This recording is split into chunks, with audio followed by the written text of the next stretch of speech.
Today's episode is for people that are interested in investing in e-commerce, which is on people's mind perhaps this holiday season. Shopify powers millions of businesses for their e-commerce capabilities, and they take a cut off of every single sale that is made off of millions and millions of businesses around the world. And has some very interesting business elements, and we're going to unpack and look at the details of Shopify and compare it to what a lot of people are probably a lot more familiar with, which is Amazon. Okay, so here are the details.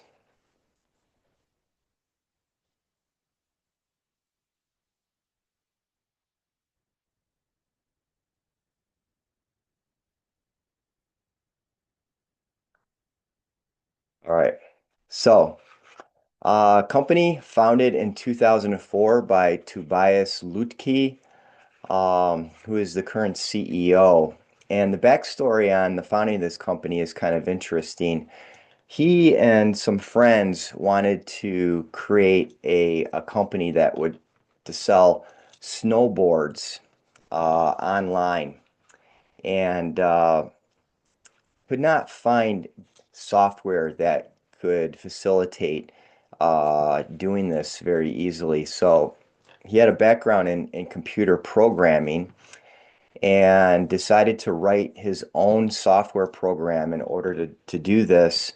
And it turns out that the innovation of this easy to use interface was something that other people were interested in, and decided to morph the snowboard business into an online e-commerce software as a service business. Okay. So, this is a software as a service e-commerce platform company. They facilitate and make it very easy for, especially for small businesses, to set up and sell products online. I originally became aware of this for my company, Panelcraft Inc., about 2015, where we were searching for a way to sell our large-scale magnetic block play products online. And I was really pleased with how easy it was for us to get up and running and set up our initial website, and the pricing model. All the elements of using this was really attractive to me. However, I didn't make an investment in Shopify at first. It wasn't actually until the market panic and crash of 2000, when the COVID pandemic hit, that I made my initial investment. And since then, it has performed very well in my portfolio. It's up about 400% since that investment in 2000. With Shopify, merchants have very high control over their brand image. Okay, so there are other ways, obviously, for people to sell things online. eBay comes to mind, but it's very structured, and there's not a lot of control over the user experience of how people interact with an eBay type store. And then Amazon also offers services for merchants to sell their products online through the Amazon system. One of the things that really attracted me to Shopify rather than going the route of Amazon is that, for better or for worse, Amazon has had the, the reputation of, in some cases, actually sourcing the products that merchants are reselling to the Amazon system, and then finding the manufacturer of record, and then cutting the merchant, the middle person, out of the loop. And so with that type of a possibility, plus the fact that Amazon takes such a high cut off of the sales, has it kept me and many others in the going the route of Shopify.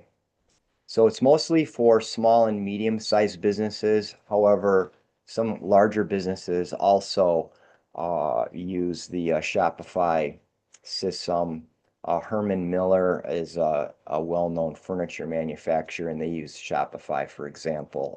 Kylie Jenner, I think, is cosmetics. Kylie Cosmetics is also through Shopify.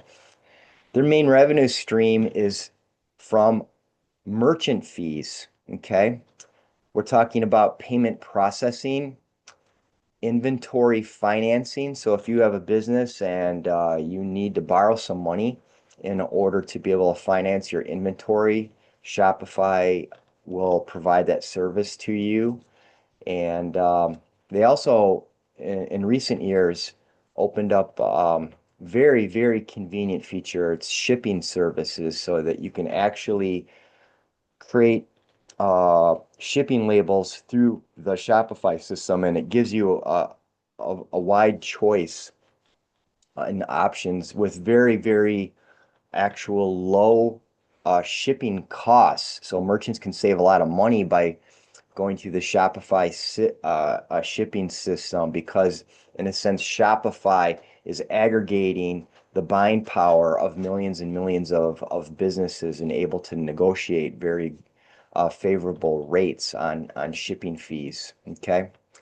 So the interesting thing about this is that this creates their main revenue source creates kind of like a shared upside in the success of the business. So the more successful a Shopify business is, the more money Shopify makes because they get a cut off of every single sale. And then they have, 25% of their revenue comes from a monthly subscription fee. So the monthly subscription fees are actually quite low.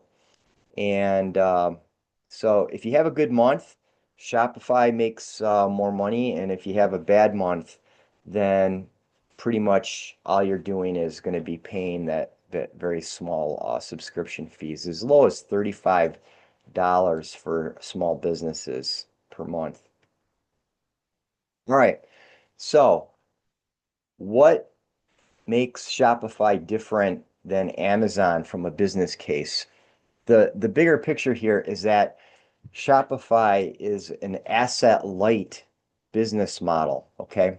Shopify doesn't own warehouses. Shopify doesn't have manufacturing set up for the products, okay? They provide the software for the e-commerce, whereas Amazon has this massive, massive capital expense with setting up and operating all of these warehouses. Here we have a little breakdown of the business e-commerce business revenue split in the US between Amazon in the blue and Shopify in the orange here. And you can see that, yes, Amazon is about, well, a little less than three, 4 times the size of Shopify. But you need to also, within these numbers, think about how massive online shopping has become over the past, 10 years or so. It just continues to grow. And Shopify also can be thought of as an e-commerce platform company, and there's thousands and thousands of app developers that develop specialized apps for that merchants can use to plug into their stores, and they make revenue off of the sale of these apps through the kind of like the Shopify App Store system. All right, so here are some of the financials. 5-year revenue growth average 34%, 1 year 30%. 5-year earnings growth numbers very, very low, 6% versus the 1-year numbers are 29%. And part of the reason that this earnings growth number is so small is that really about 5 years ago was when Shopify began to make that transition from pre-earnings to being cash flow positive earnings situation. And they made a little stumble at first, 6 or 7 years ago. They went down this path of trying to be more like Amazon and set up their own delivery system. And this causes their numbers to be, kind of not very profitable 5 or 6 years ago. But since then, they've divested their delivery service business, and they're really laser focused on the software as a service business model. Rule of 40, which adds, revenue growth rate and the margin of the company together is 40. So the strength of their business model based on this metric is good. Okay. But clearly we're not even close to being in the ballpark of a Palantir or a NVIDIA type of business model. All right, so there are opportunities for future growth with Shopify. There, of course, is this continuing trend towards people buying things online. More and more retailers that are brick and mortar are looking for multi-channel opportunities for their sales. And so, I mean, you can think of a small toy store that, maybe in the past has only offered in-person brick and mortar shopping for their customers. They could easily put their products online and have multi-channel type of sales. They have a point of sale product now so that you can, like swipe you know, credit cards in your brick and mortar store, and it's integrated with the Shopify system. So it kind of like that software keeps track of both your online sales and your in-person in-store sales. They have a new partnership with OpenAI, agentic commerce platform. So think about typing into Chat GPT, I'm interested in purchasing this type of gift for a birthday that's coming up, and then Chat GPT pulls up all the different kinds of products that are available throughout the Shopify network, and then you can just by using natural language type of communication, either by voice or by typing, you can actually, it can help you decide on what you want to purchase, and it automates the checkout process for the purchase using this like agentic type of software system through OpenAI. AI Magic product helps automate the marketing campaigns for companies, offers all sorts of additional services like search engine optimization for the product descriptions. So that gets to the very top of, the highest possible position in like Google search algorithms. So they are beginning to plug AI into the Shopify system and make the Shopify system even more valuable and more efficient for merchants. I would say that Shopify is a good example of a company that has economies of scope.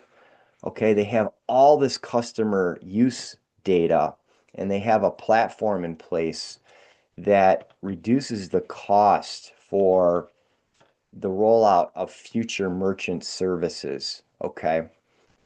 Um, I will say this though, is that unlike some of the other companies that I have investments in, I don't think there's a lot of unknown type of opportunities that the market is not already aware of.